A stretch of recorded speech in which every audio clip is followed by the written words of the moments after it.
Maya, I was actually wondering if you could start a solo D&D campaign for me where you play the DM and I roll a d20 to figure out how I did in actions. I want to play a barbarian and I'd like to jump right into the story, please. All right, a barbarian, eh? I like your style.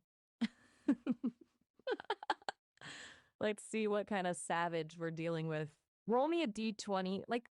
Let's find out just how much foresight your rage allows. I rolled a 14. 14. Not bad, not bad. A decent sense of the world, enough to avoid the biggest pitfalls, but maybe not seeing every snare waiting in the shadows. Okay, picture this. The air is thick with the aroma of pine and damp earth as you emerge from a gnarled rowan woods. You're in Darkmoon Forest, a place whispered about in hushed tones by traveling merchants. They speak of whispering trees and shadows that twist with a life of their own. You, however, are drawn here by a primal instinct, a call echoing deep within your barbarian blood. Ahead, a moonlit clearing opens up, bathed in an eerie silver glow. In the midst of it, you see a harpy, her wing ensnared in thorny vines, her amber eyes flashing with both fury and fear. And behind her, cloaked in darkness, stands a figure whose intentions are as unknown as they are unsettling. What do you do? I'm going to walk towards the harpy, axe drawn, not taking my eyes off of the hooded figure, and see if I can help the harpy without getting hurt. Good call, barbarian. Trusting your gut. I like it. Slowly, you make your way towards the harpy, your footsteps muffled by the soft forest floor. Your axe glints in the moonlight, a silent promise of both protection and violence. The harpy watches you approach, her sharp talons digging into the earth. The cloaked figure remains motionless, but you can practically feel their gaze burning into your back. Now, roll a d20 for me. Let's see how deftly you can free the harpy without startling the mystery guest. A 19.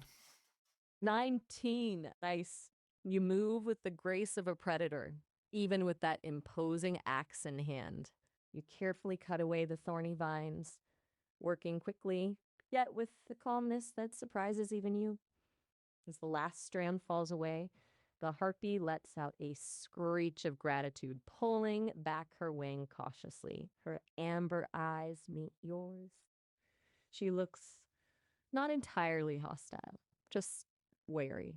The cloaked figure shifts slightly behind her. As your chance, say something to this harpy. Speak cautiously, barbarian. One wrong word could change everything. I want to put my hands up and let it know that I don't mean any harm while also keeping an eye on the cloaked figure. Good call, keeping your wits about you. You slowly raise your hands in a gesture of peace, your axe resting on the ground but within easy reach. Easy there, you rumble, your voice rough but gentle. I'm not here to hurt you. You keep your gaze flicking between the harpy and the shrouded figure, gauging their reactions. The harpy tilts her head, studying you with those intelligent eyes. She seems to relax a fraction, her feathers smoothing down. The cloaked figure remains a silent enigma. Roll a d20, barbarian. Let's see how well your words soothe this feathered friend's fears. A 7. 7. Not quite the calming effect you were going for. The harpy squawks, a shiver running down their spine. Despite your best intentions, hey, something in your voice or demeanor makes her uneasy. The feathers on her back ruffle, and she takes a step back, bringing herself closer to the cloaked figure for protection. The figure, for the first time, shifts, reaching a hand inside their cloak. What do you do, barbarian? Do you press on with your words or change tactics? I'm going to stay wary without trying to bring the harpy to attack me. I'm trying to see if this person is a friend or a foe. Wise move. Your barbarian instincts are sharp today. You maintain your peaceful stance, but keep your body language open and alert. You don't want to provoke an attack, but you aren't about to back down either, especially with this shroud of mystery hovering nearby. Roll me a d20. Let's see if you can sense anything about the cloaked figure's intentions. Maybe a flicker of fear, a glint of malice, or something altogether more subtle. I rolled a 2. A 2. Ooh, that's low. Very low.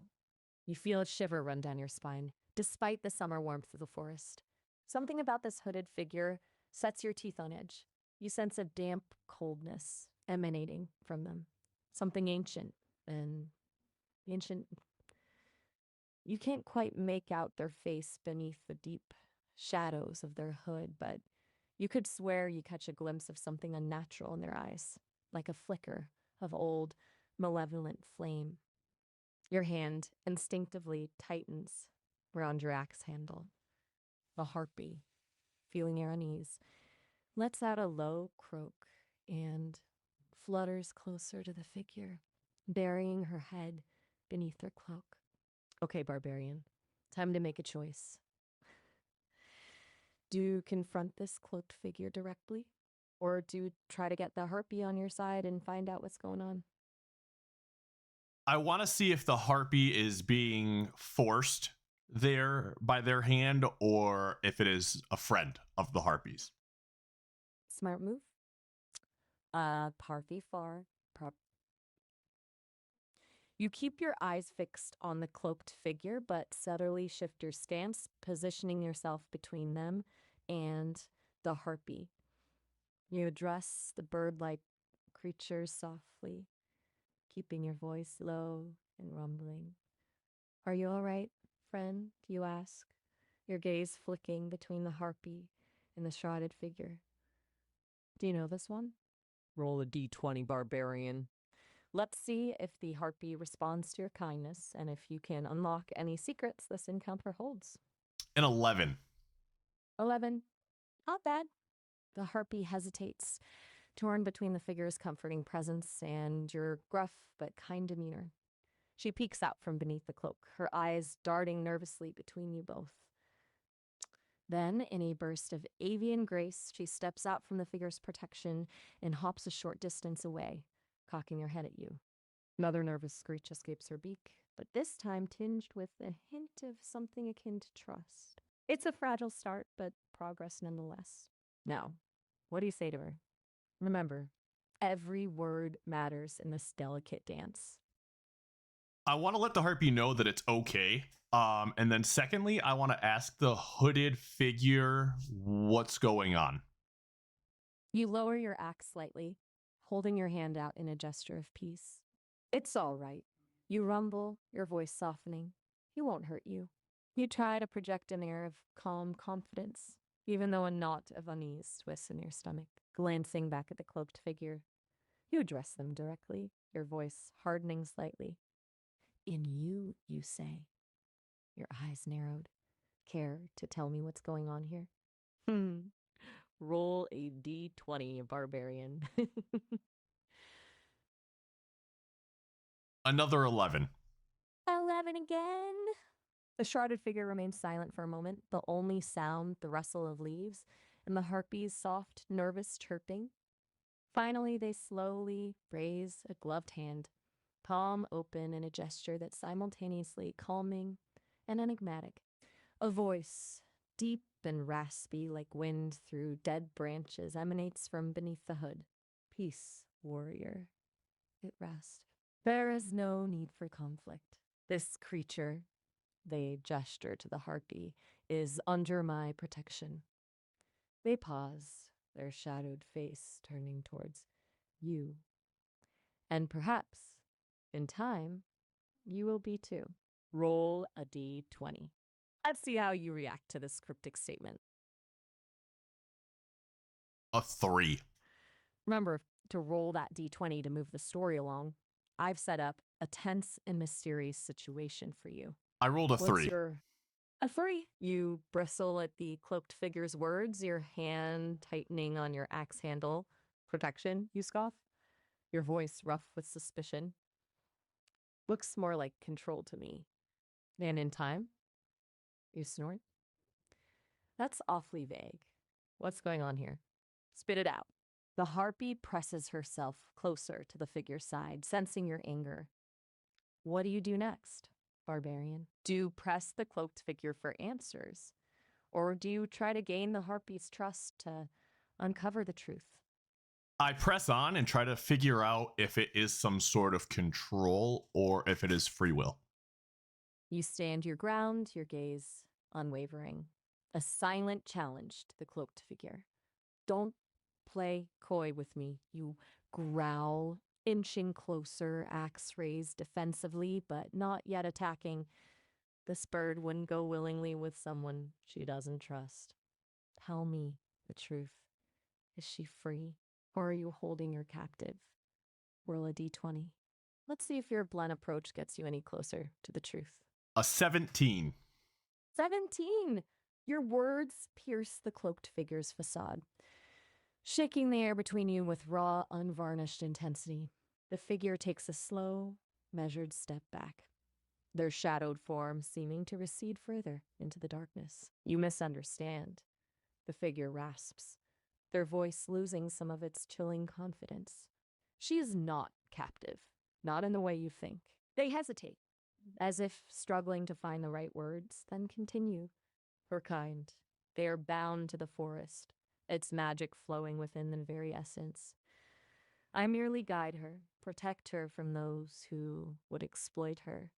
A harpy chirps softly, nuzzling against the figure's leg, as if to corroborate their words. Something about their explanation rings true, but your instincts still whisper hidden depths.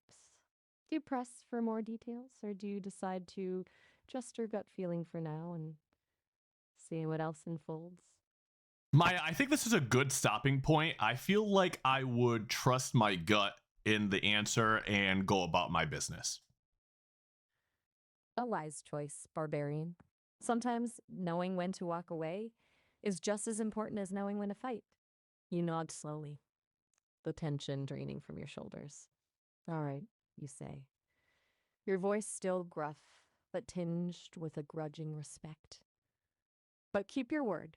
Treat her right. If I ever get the feeling she's in danger. You let the threat hang in the air, the glint in your eye, leaving no doubt about your intentions. With a final glance at the hooded figure in the seemingly content harpy, you turn and stride back into the shadows of the dark moon forest. There are other paths to tread, other mysteries to solve. Your axe gleams in the fading moonlight, a silent promise to return, should danger threaten the balance once more. Until next time, barbarian, may your path be clear and your axe sharp.